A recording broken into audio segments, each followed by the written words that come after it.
It's all about humanity.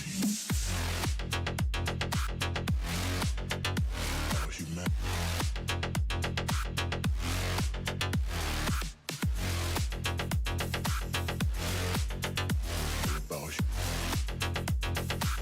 It's all about humanity.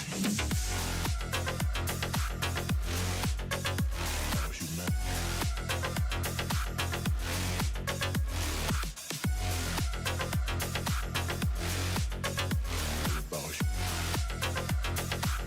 It's all about humanity.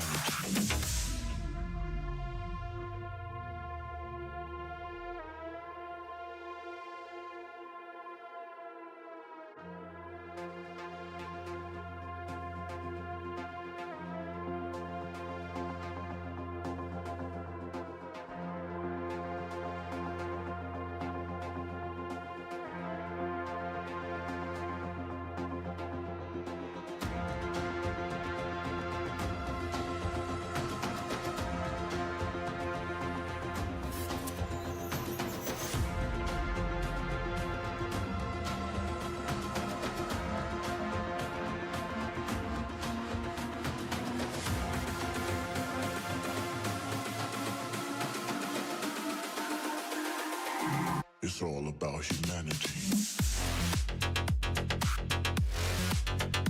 About humanity.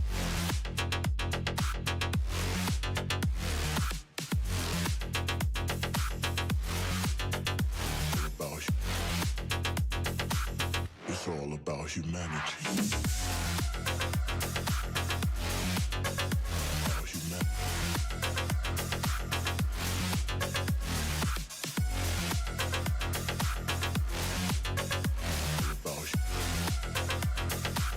It's all about humanity.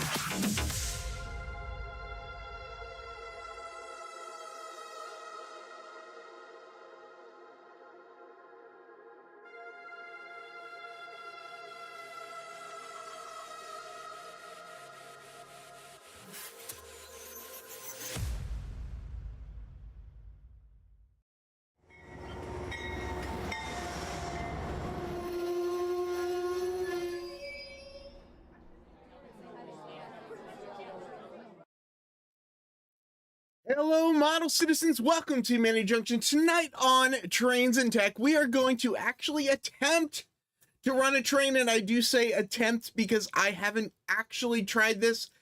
Some of these streams, I actually do plan them. Others, I just kind of wing it. Tonight is a little bit of a wing it kind of night. We've been painting our living room this week. I've actually taken this week off of work just to do some painting at home. So there's been a lot of painting going on, but I do have some packages over here and I do have the layout sitting here. So we probably should just jump right into things, but I do have a question for people. If you are on my Discord, I just posted a photo right before this stream started. My desk is on wheels, and basically the desk lives right here during the week, and when I stream or run the trains and stuff, I shove it out into the hallway. Well, it turns out if you push a desk with cheap wheels enough times, you end up breaking one of the wheels off. So I broke one of the wheels, and I have a plan to attach some more durable wheels. And I guess my question to everybody here is, should I do that during a live stream? Like, should I wait until next week's live stream and attach wheels to the bottom of the desk during the live stream? Or should we just keep going and maybe actually attempt to run some trains? Real quick story. Yes, the train inspector was the paint inspector. She did actually even help us out by sticking her head into the trash can where we had thrown away some of the wet paint, as she decided to inspect what would happen if I stuck my head in a bin full of wet paint. Well, it turns out you end up with paint all over you. So for the next couple of days, Kiki will likely have some paint on her nose because, you know, if you're going to stick your nose in it, that's kind of what is going to happen. While you guys are answering the question about the wheels, you can also answer the question about whether you think this is, I'm actually going to be able to run a train. But while we're waiting, some people have been complaining about my microphone. I think I could be wrong that it could potentially be the lavalier that I wear that attaches up here. So I went on to the old Amazon, and these were some pretty cheap ones. I'm not actually trying it right now, so we'll have to wait for another week, but I did get some replacement lavaliers, so maybe on an upcoming stream you might get to hear some different audio quality. I do have two other boxes. I actually forget what's in this box. I could have looked it up, but I figure it might be more fun if I don't remember. I do know what was in this box as well. Yeah, get the ones that Madonna uses. Madonna probably is using a Countryman, or I forget the ones that other singers use. They're like $1,000, the mics those guys use. I will not be getting one of those microphones. This package right here comes from a gentleman named Jack. I forget where Jack lives. I forget the name of Jack's company, but I can tell you where to find Jack's company just by opening up the package, because what is in the package is another, I know, like just what I need, more stuff, because I don't have enough stuff in this room, as is apparent. But what I did is I got myself another DCC-EX setup. So if you want to get your own, you can go to the DCC-EX page. This is called the EX-CSB1 Express. It's the all-in-one board that they make. I got this one from the local distributor. The gentleman's name's Jack. His company is called Smart something or other, I forget. The reason that I got this is that for years I had an earlier version, and I took that earlier version and I actually put it in this thing, and we're gonna see it tonight because I'm gonna flip it over, I think, and we're gonna take a look real quick at it. But I put it in that thing. It actually is working. I actually like the way it's working. So I got myself another one. I don't know why. But it's got a power input. It's got a main and a programming track. It can be used as just a booster. This is DCC in. This one actually has a little LCD on it. The one that I have on the Timesaver doesn't have the LCD. And this is a much more compact board. Basically, they built their own board. They based it on an Arduino. So this has the Arduino and the H-bridge and everything all on one board. It also has USB-C, which is a nice little addition. But this is kind of, if you're looking to get into DCC, you don't want to spend a lot of money, I would recommend these. You know, they're not, you got to figure some stuff out on your own, but you know, you give it a little bedazzle and it works just fine. So that'll be another project. I don't think, I didn't get anything else.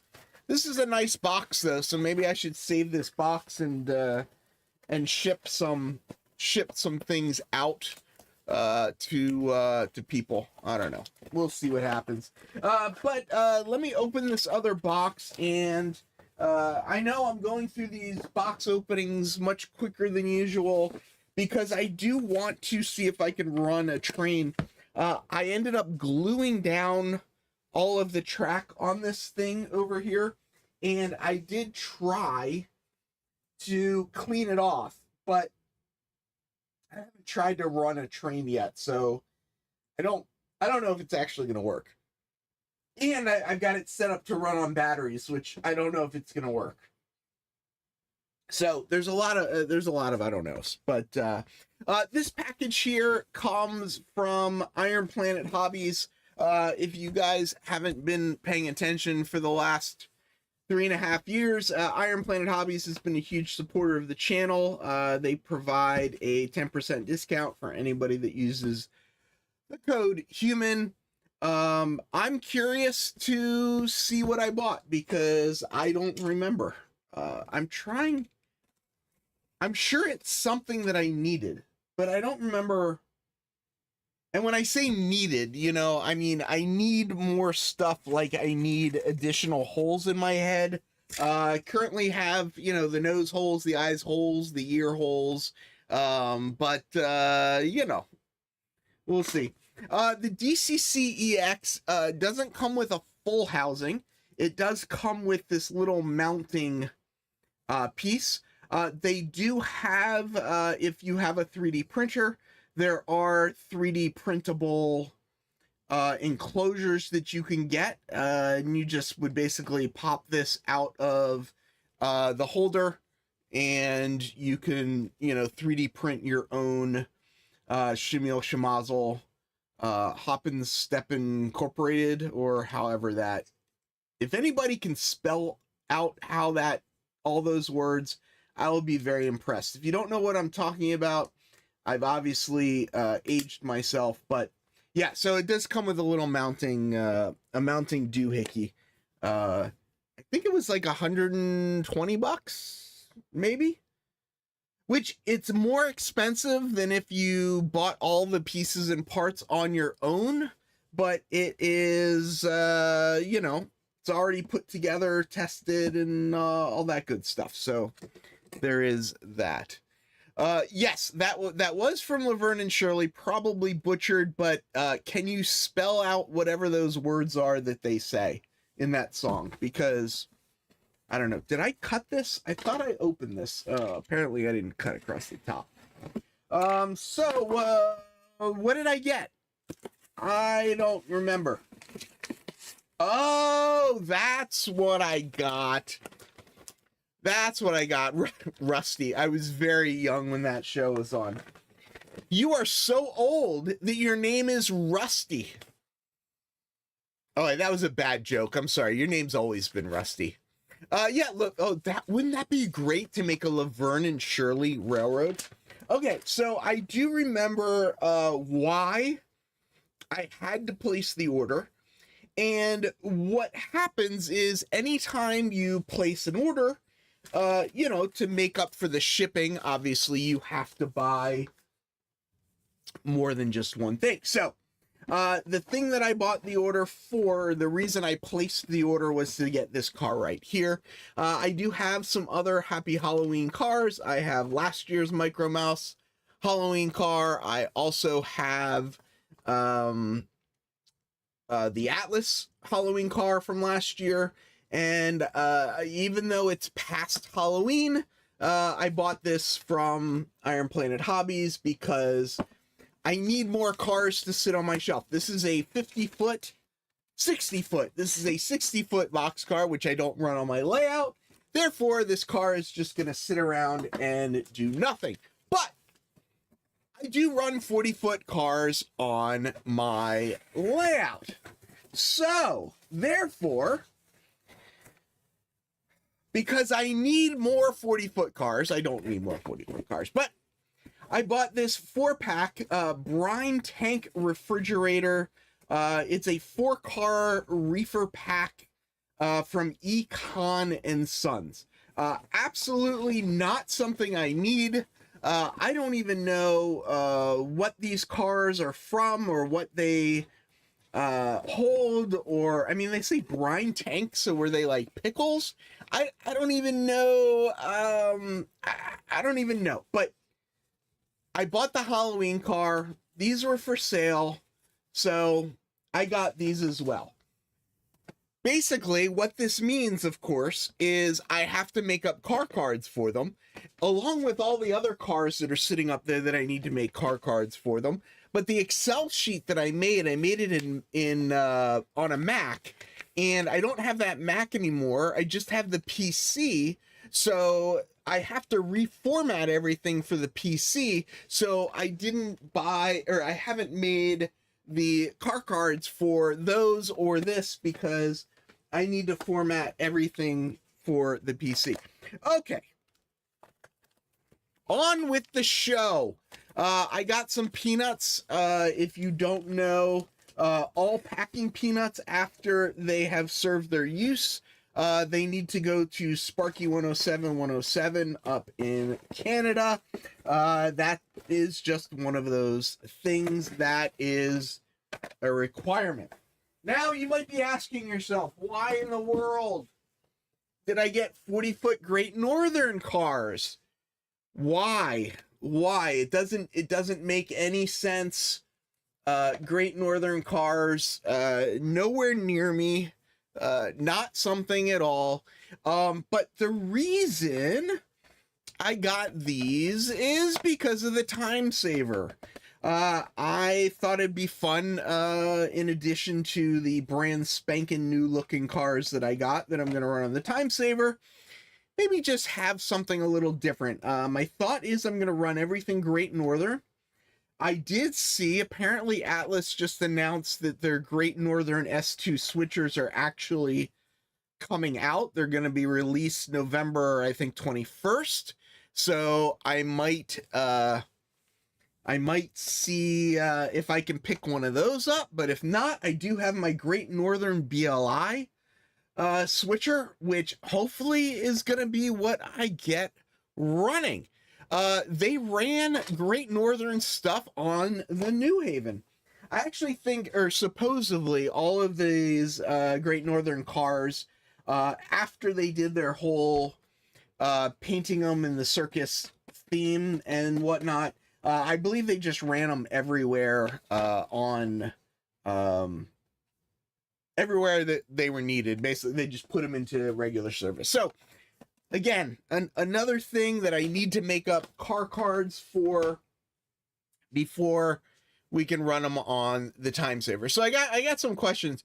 Bob says, should you consider using two separate power packs for the DCC EX and the other for track power?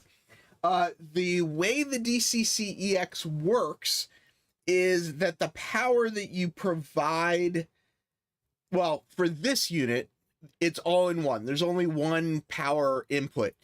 For if you're doing the Arduino with the H-bridge little motor driver on top, you could theoretically use two different power supplies. It's not really necessary. You do need a voltage regulator though, because the motor driver can use up to 18 volts or 24 volts or something like that, but the Arduino can only use 3.3, so definitely make sure you get your voltage regulators. Okay. The Timesaver, it's sitting over here. I do have some things going on. We got these big batteries. I got them off of Amazon. I don't know if they're actually going to work. They're the same, especially if I throw them on the floor. They're the same batteries basically that work with the Ryobi jack, so we'll plug that in. I did use these power connectors. If you don't know, these power connectors are actually for 120 or 208 volt. We are not going to be sending that obviously through the system. This is just 18 volts. Let's see if I hold it the right way up. This is just 18 volts, so I am just going to send 18 volts into the layout. But before we get to this, and I know I'm like flying at like 6,000 miles per hour, but before we get to that, the way you program this thing is the one that I have, the old one, uses a USB connector, one of these like goofy printer connectors. And I got these adapters going to USB-C. So what I'm going to attempt to do really quickly is I've got a drill bit and I've got a panel mount USB-C to USB-C doohickey. And we're going to figure out where this goes. And I'm going to real quick because, you know, when you're going to run trains, the thing to do is lots and lots of side projects because, you know, that's what this is all about, right? It's the side project. So we're going to take the battery. We're going to move that out of the way because in order to do all of this, of course, we have to flip this upside down and see what's underneath it. I do have, I don't even know, now that I flip this up, you probably can't even see them. Let's go over here. I did put the, what do you call these things? Car card boxes on. But I wanted them to be removable, so I put them on with Velcro so they can come off. I did add my little car card rails. If you've never seen these before, these are my sorting rails where you put the car cards. I got them here as well, so you can sort your car cards. So I got to take these off, though, because if I don't take those off, they will get crushed when I flip things over. Just to show people what I got going here, here's the connector for the battery. Just it'll snap in there. I also put one on the end here as well. You can kind of see that. So we got two of them. They're wired in parallel. So, you know, we should be good there. Let's see. Can everybody see? Can everybody see? Okay, yeah, we can kind of see that right there. Races, thank you for rocking the ATLP shirt. Ted is, Ted, are you live right now on Saturday? But today's not Saturday. You have to tongue test the circuit. Yeah, we're not going to do that. How many gigawatts? That is a great question. What did I get? These are 8 amp hours. So what this means, 8 amp hours. If I am running a sound locomotive and it is drawing full power, which is about 1 amp, at like full power. It never actually runs at that. But that means that this locomotive theoretically will run on this single battery for 8 hours. So if I go to an 8-hour event, I can run one sound locomotive for 8 hours. Good to know, right? Okay, so here is the DCC EX. Obviously, this one, much smaller, the new one. You can kind of see it's the same size as the daughter board here on top. But I've got this whole big board here in the center that is basically the board that does some translation between the Arduino, which is hiding underneath. So the first thing I need to do is figure out which one of these cables goes in here, because one of them has the square doohickey going up, and one of them has the square doohickey going down. We need to use the square doohickey one that goes in the correct direction.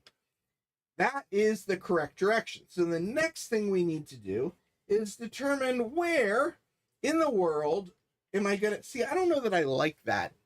You guys can't really see it, but it's kind of sticking up a lot. But we're gonna go with it for now. We'll make it work. We'll clean it up. They have some that go left, right, as well as up and down. So I don't know. Probably should have gotten a left, right one instead of an up and down one. But we can still put this in. We can still make this work. So what I've got here are these little panel mount guys.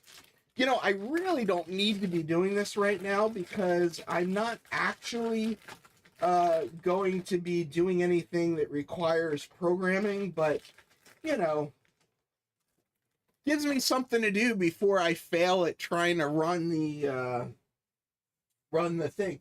So no power is plugged into this guy right now.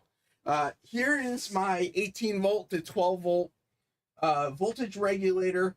Here are the little input plugs. There's nothing connected to the input plugs. All my smells, my manual turnout control, although we're not going to use that, but there is manual turnout control if we need it. So we're going to take this little guy, and we're going to use this little guy here. This is, you notice this kind of looks like the power connectors. So I want to add this, let's see, right about here is good. So what I need to do is find a pencil, and I'm going to mark it. I don't know now, if I flip this up, can you guys see? Can you guys see what I'm doing? I guess you guys can see what I'm doing. This is where it's going to get fun. I don't know if this is going to stay. This might just completely fall onto the floor. I am sure that will make a great stream if I do drop it on the floor. So I'm going to do this the lazy way. Instead of marking it and then drilling it, I'm just going to open the drill bit, and we're just going to make it happen. And always have your vacuum ready. Something I don't have, but it's over there. It's somewhere. You know what I'm going to do? Just for fun. I have, if we look on this camera view here, you can see this one is a certain distance from the end. Maybe just for fun, we'll make this one the same distance. So this one is approximately 3 inches. So if we make this one, and I know I'm not, yeah, it's approximate, right? We're not, this isn't like rocket science, right? We're just having fun. We're just doing the thing, making stuff happen, and that should mark the center there. Now we can't see. Oh, yeah. Well, Oh, that doesn't help. That's the wrong one. Which one? That's the camera. Okay. So we're doing 3 inches, making the hole. This is where I'm going to make the hole. I'm twisting this bit just a little bit. That was like, I'm twisting this bit just a little bit. That was, I don't know, like, how do I come up with this stuff? It's like, Ryobi Tools. This channel is not sponsored by Ryobi Tools, but the reason I'm using the Ryobi batteries to power this thing is that I actually have a bunch of these Ryobi tools, so it works. This is a 24 millimeter bit. How did I know that I needed a 24 millimeter bit? How did I know that this was going to perfectly fit? Well, it's because I read the instructions. I know, don't tell anybody. Please, please, please, please, don't tell anybody I read the instructions. That will definitely be my downfall if you do, but,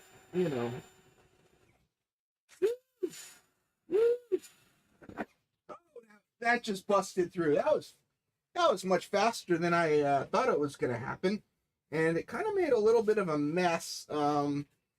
This is not the best Forstner bit that I have ever used, but it worked.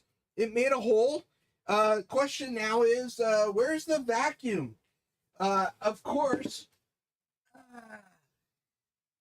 we've got the Ryobi vacuum. But what's weird about the Ryobi vacuum, and this is a pet peeve of mine, the brush, when it turns 90, you actually have to hold it upside down. I don't know why it turns 90 in the wrong direction. It's just lots of weirdness. I don't know if you guys can hear me over the sound of the vacuum, but we're doing, don't vacuum that up. I need that. Hold on. Here it is. Okay. Turn that off. Cut it down. I'll need this battery again, so we're going to pull that battery out. So, here's the game. Here's the game we're playing now. This guy goes right in here like this. Oh, but what did I forget? I forgot the little waterproof gasket. And I know everybody is asking right now, everybody is saying, but wait, Keith, how in the world are you going to secure this tiny little thing without it falling out? I mean, those are some small, little tiny holes. Well, look what I got. We've got some drill and tap items. Turn in your man card. You read the instructions. I know, Ed. I know. You weren't supposed to call me out on it. Welcome to Bruce Chubb's place. Do people still, I would love, is Bruce Chubb's layout still, I don't know. If Bruce Chubb's layout is still out there and anybody can get me to Bruce Chubb's layout, I would pay any amount of money to get to Bruce Chubb's layout. Okay, so this is a drill and tap, and I am going to drill and tap 1/8 inch masonite. It's a little goofy, it's a little silly. It does actually work though. This is an M3. Because, you know, when, if you're going to make something small and do something stupid, you might as well make it an M3, because that's, oh, hold on. So I actually, didn't do this in the drill the last time. I actually did this in a much smaller tool the last time. Should I get that other tool out? Oh, that other tool is sitting there. We're not going to use this guy. This guy's a little bit too much. We're going to use this guy. This guy worked just well. This is a little 4-volt jobber. The other jobber is an 8-volt. So this is a little drill tap water. What do we need water for? Real men don't. I know everybody keeps calling me out on reading the instructions. I know. I only read the instructions to get the size of the drill that I needed. All right, so we're going to line this up, make sure it's straight. Then we're going to attack this. And let's put it on fast speed. And look at that. Just like that. Drill and tap. Oh. I just tried to reverse out a tap with, can you guys see this at all? Oh, that's kind of fun. The light lights up. All right, so we got one more to go. And then I know what everybody's saying next. Everyone is saying, but Heath, where in the world are you going to get M3 hardware? Well, you see, I got a box over there. And I got to get all the... Oh, geez. Well, I don't know if we're going to be able to find that one today. I don't know. Did anyone see where that went? Can anyone find that one? You said waterproof gasket. Oh, yeah, I'm sure. A lot of these things, for whatever reason, they're actually stuff for boats. So it said, like, go, when it was basically like, what did it say? It said, oh, geez, I am not going to find that one. Oh, wait, I see it. Oh, yeah. I went to the gym today. I shouldn't be crawling around on the ground. I got enough exercise. They're for, like, boats and cars and all that kind of nonsense. But here, M3 kit, got it off of Amazon. And if I can find the screwdriver that I took out before the live stream so that I had all of my tools handy and ready to go right at my fingertip. And of course I put it away. But I got these small Klein screwdrivers I really like. So all we got to do now, because we tapped it, is basically find something long enough. And I could put nuts on it. I do have nuts if at some point I decide to go nuts with this. and add nuts, I could do that. But for now, this works just fine. Which length did I use? I used this one, right? And I'm going to move this out of the way, because if I don't move this out of the way, I can guarantee you I'm going to be picking all of that up off the floor. And I'm really bummed at myself. You see how this like comes up that way? Oh, sorry, I bumped it. You see how this comes up this way? I really should have gotten a left or right one, because now, let's see, if we plug it in, I don't know why I'm trying to plug it in blind. I could just like tilt it down. Come on, there we go. So, I don't know. We'll have to figure that out. Maybe we'll be getting a different cable. We'll see.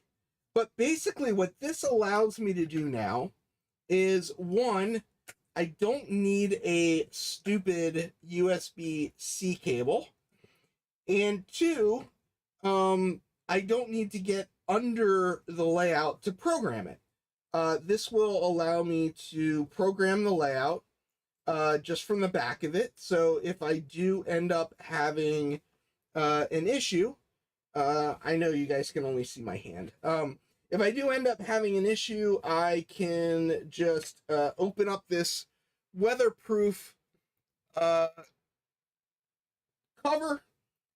get in here with my USB cable that I will generally always have with me, and you know, dive in and update stuff. But yeah, I mean, that's, you know, that's threaded, that's good to go. Cap is on. So now it looks great. I got one on each end. And now what we can do, who wants to run some trains? Because that's what we're here for, right? See, so I don't know. Did I need to do that? No. I didn't need to do that. I did it anyway, because it was something that needed to be done. So before we can run trains, I'm going to reattach these back onto the front. Do I need to do that? No. But I'm doing it because they're kind of in the way. People are probably asking themselves right now, they're saying, Heath, how are you actually going to run this? Like, what is going to make this fun? Well, since you asked, we're going to do this. We're going to run this using car cards and waybills. Basically, we will use the car cards that I have here. These car cards will be kind of randomly sorted. We'll have the cars. We'll have car cards. I gotta write these up though. I don't have the car cards ready yet. But they'll be in these boxes in the front, and you'll have to move stuff around. I know what you're thinking, right? Now we got to turn the layout on. Is there anything I need to do before? Here, let me just show you guys. For those of you that haven't been around for very long, this is where this Timesaver comes from. Back in the day when I first kind of started into the world of operations, I kind of said, like, well, basically I said, what the heck is operations? I had no idea what in the world operations was. But I came up with this remotely operated Timesaver. So put the numbers on the top of the cars so people could see them in the camera.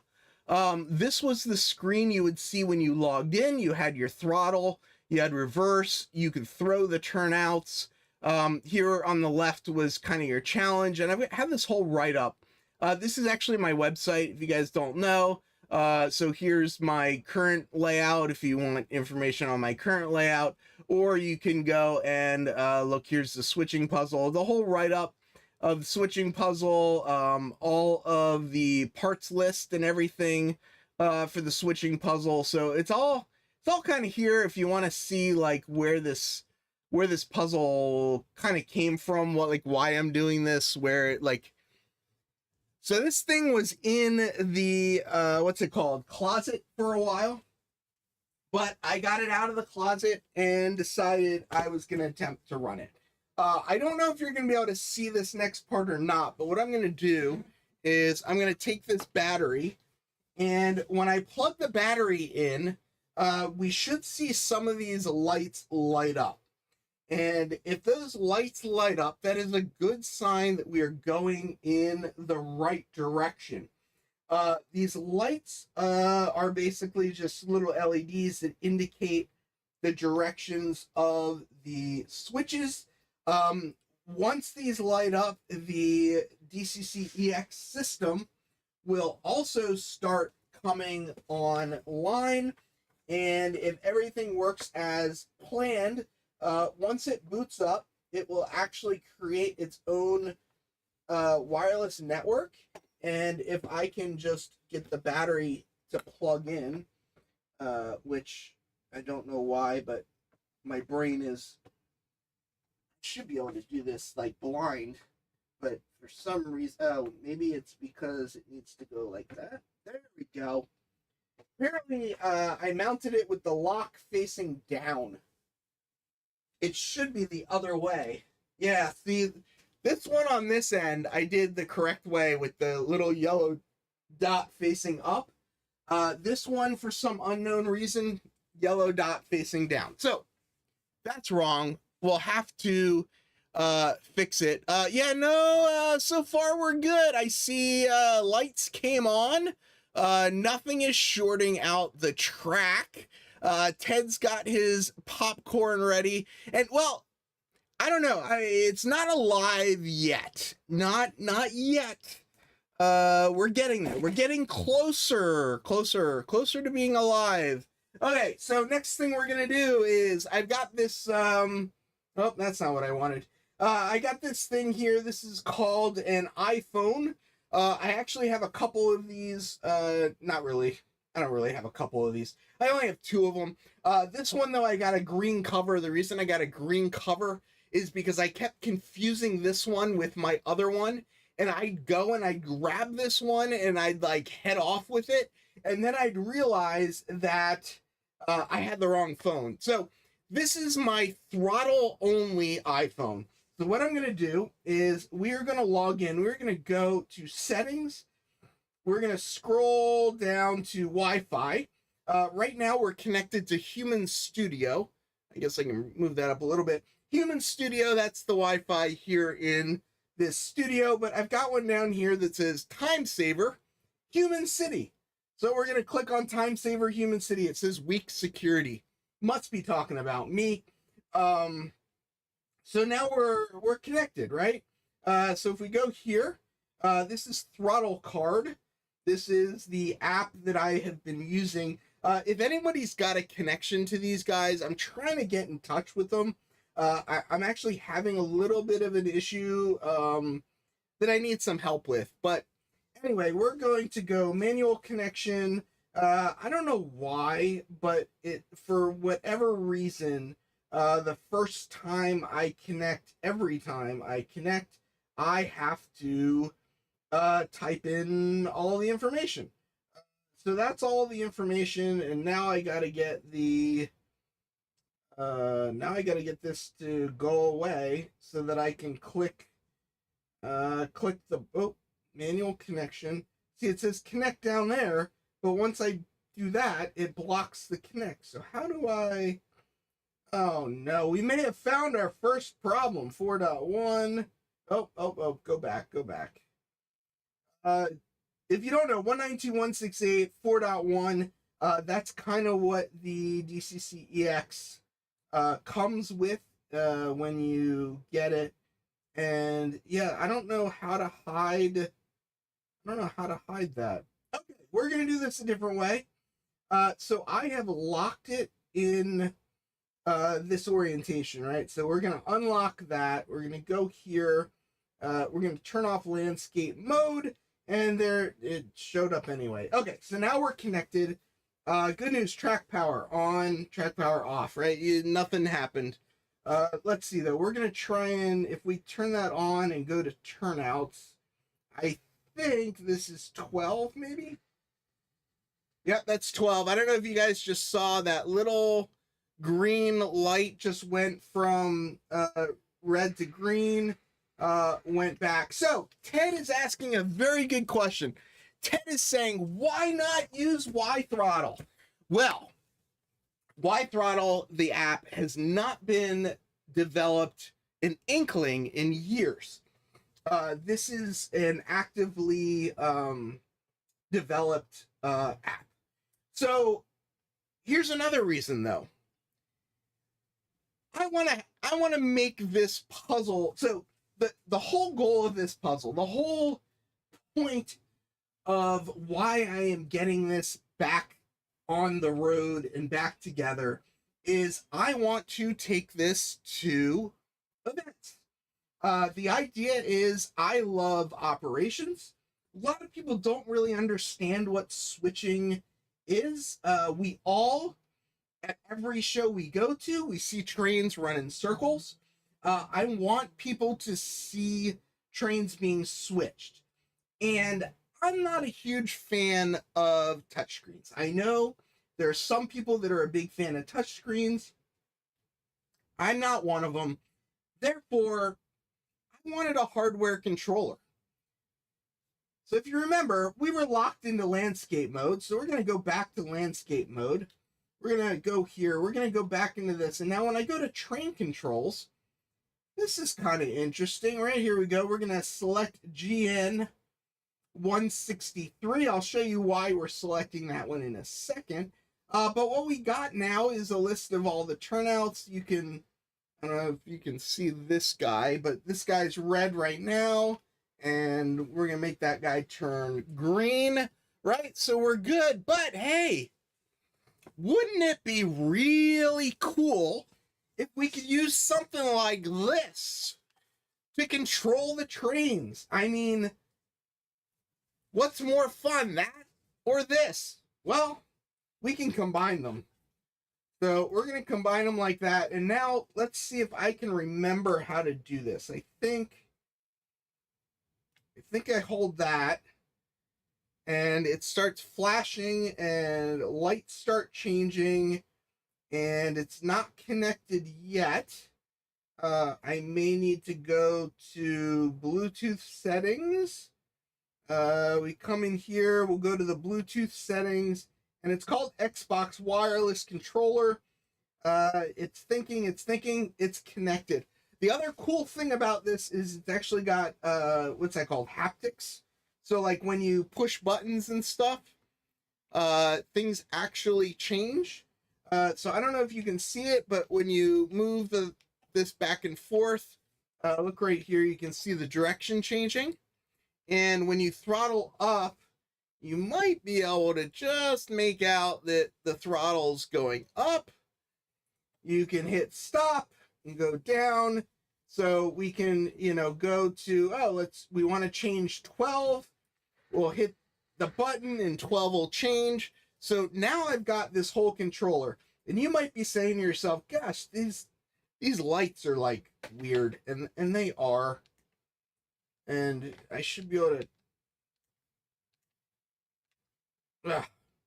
there's a way to turn them off. And I can never, oh, come on. There we go. Okay, so those lights are off, and now we're going to do...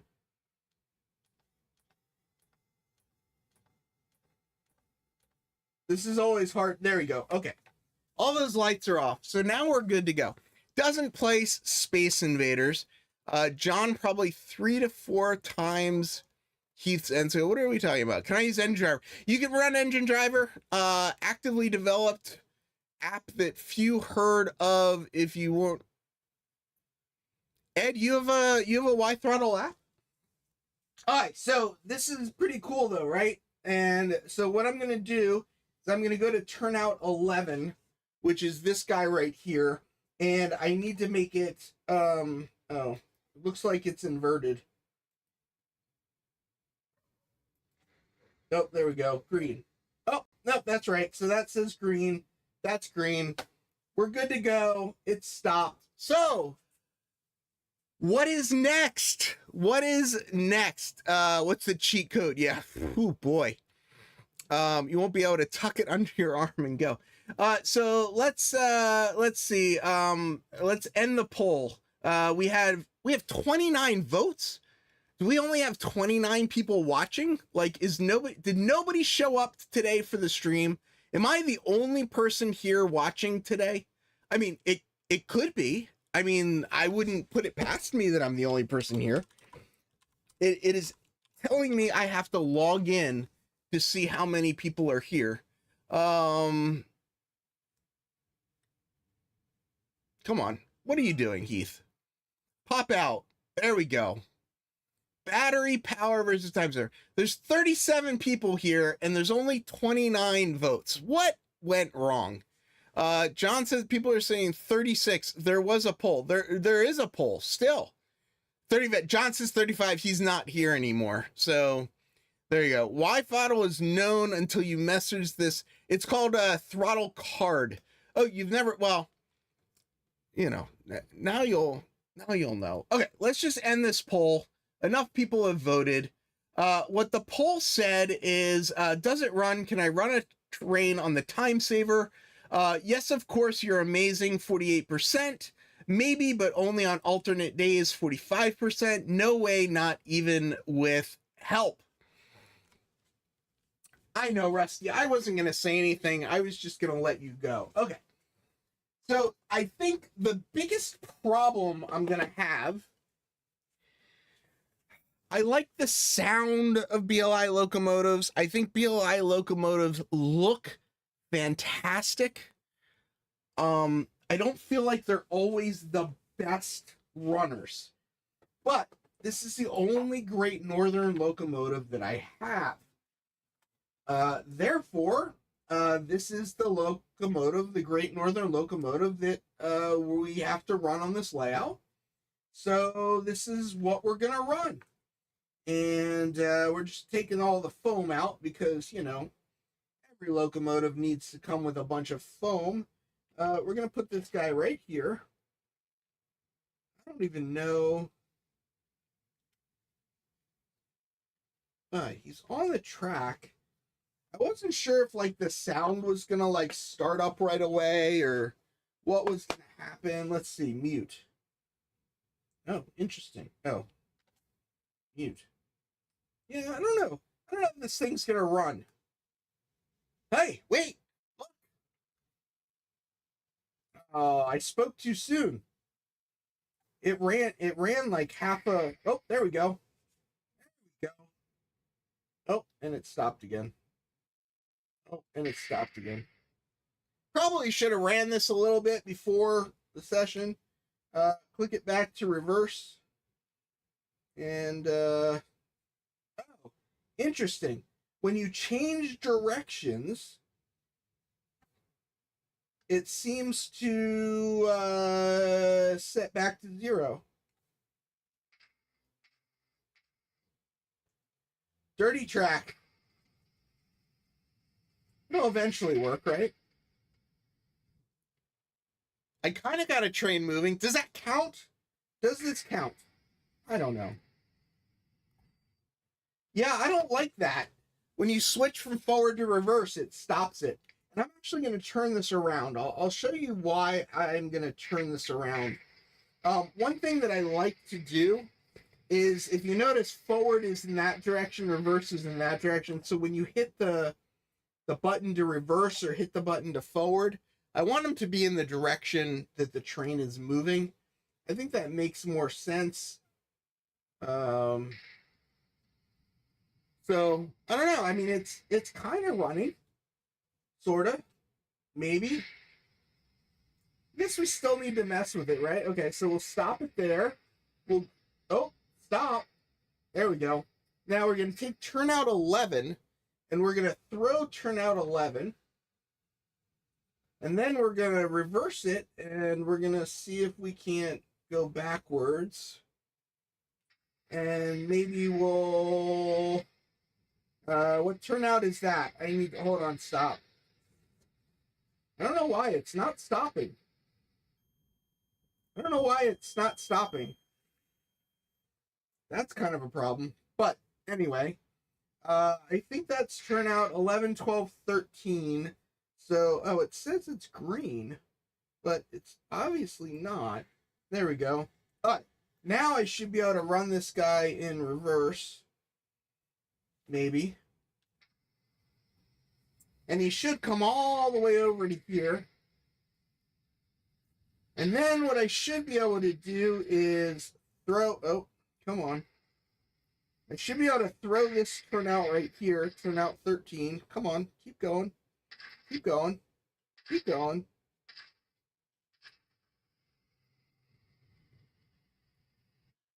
Well, it's not perfect, but it's kind of working-ish. It kind of like moves and then stops and then moves and then stops. So we're getting somewhere, right? You know, this is the kind of thing, I guess. You gotta like clean the track. You gotta, you know, get it running a little bit. The more you run stuff, the better it's gonna go. But you know, it's kind of running, kinda ish. Let's try stopping it again. I don't know why when you stop it, it doesn't stop. What am I doing wrong? Does anybody know what I'm doing wrong?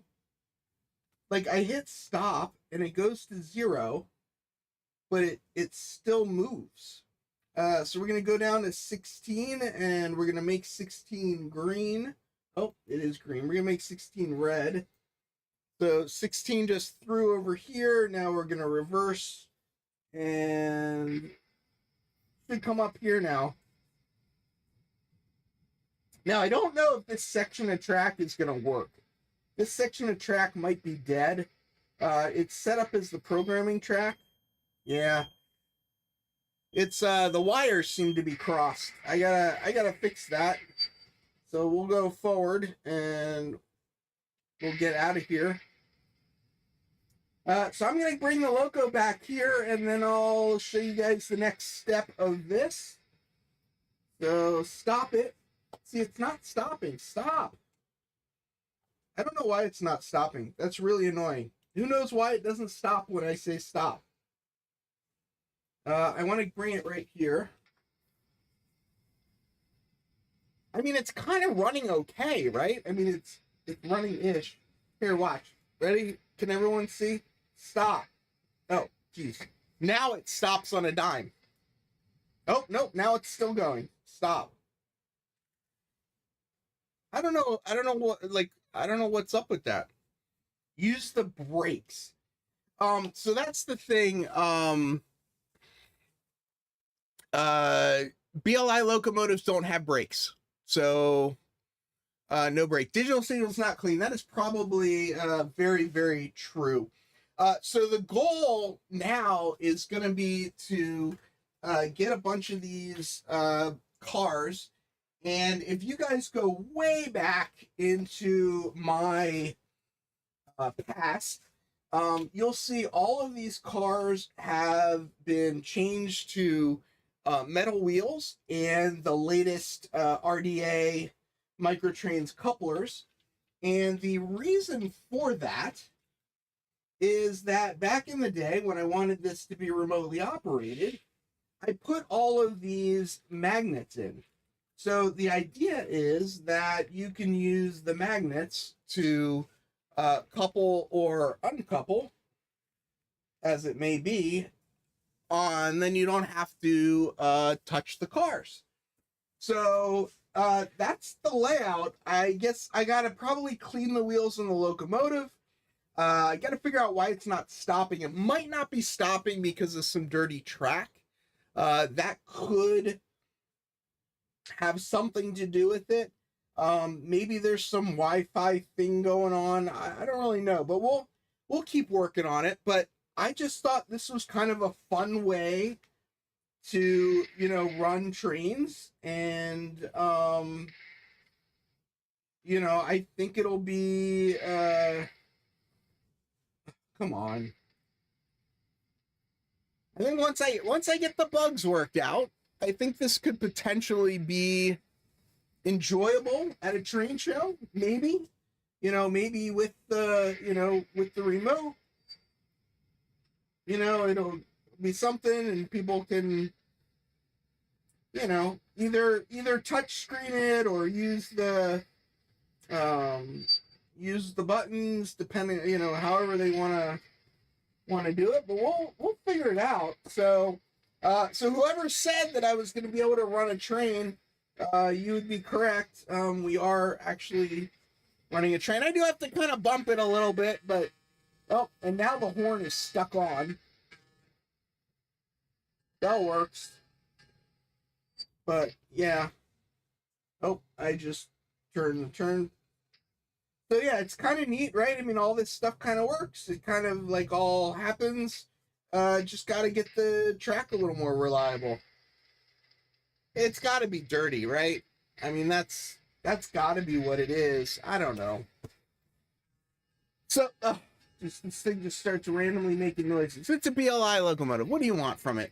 So yeah, I'm gonna try and you recommend cleaning the track before the train show?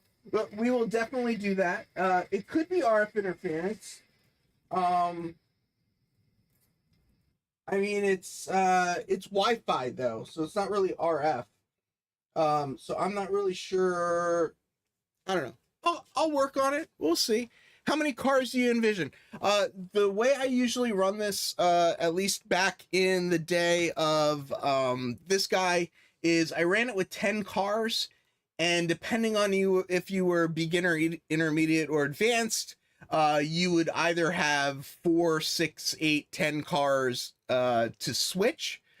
So I'll probably bring, probably somewhere around 15 cars with me just to have a little variety. I'm hoping to bring 2 locomotives, this BLI, and if I can get it, one of the Atlas Great Northern, the gold version of the S2s, so it'll have sound as well, because I love sound. I think it's really a lot of fun, and I think it'll, bring interest and whatnot. So that's the Timesaver. That's my time from the city that never sleeps. Farewell, model citizens.